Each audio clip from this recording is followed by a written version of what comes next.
Hello po, magandang araw po mga farmers, mga kababayan. Muli, andito naman po tayo para mag-share ng kunting ideya para sa atin pong matagumpay na pag-aalaga ng ating mga biik or baboy upang ito po ay magkaroon ng sapat na timbang.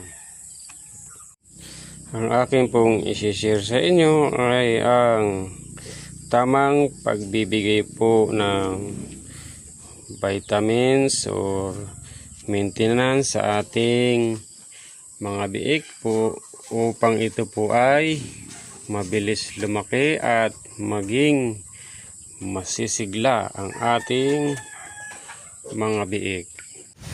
Ang una po natin gagawin ay sa 3 araw pa lang po ng pagkapanganak sa ating mga biik ay magtuturok na po tayo.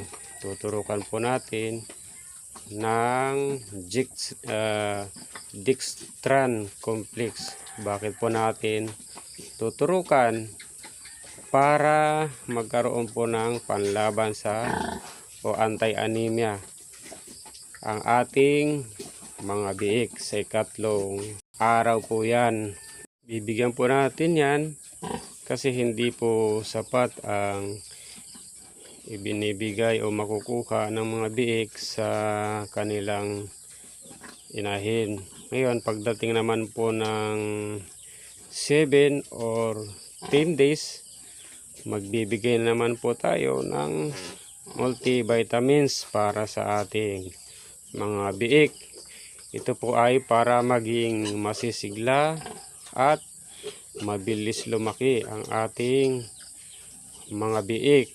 At pagdating naman po ng ika-14 na araw, ang ating naman pong ibibigay sa ating mga biik ay ang follow up naman po na pagturok po natin sa Dextran. Yan para sa anti-anemia ng ating mga biik. At pagdating naman po ng ika-24 na araw mula pagkapanganak ng ating mga biik ay magpapalo up po tayo ng vitamins. Yan po. Yan, sana may natutunan po kayo.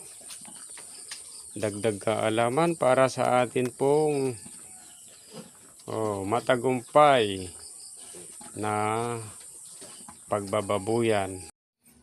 Yan muli mga ka-farmers, mga kabayan, pahingi naman po ng konting pabor. Papindot po ng notification na gaya po ng inyong nakikita sa screen para updated po kayo lagi sa mga video ko pong kahit pa paano ay kapupulutan po natin ng konting ideya para sa atin pong pagbababoy. Salamat po sa inyong pagsuporta.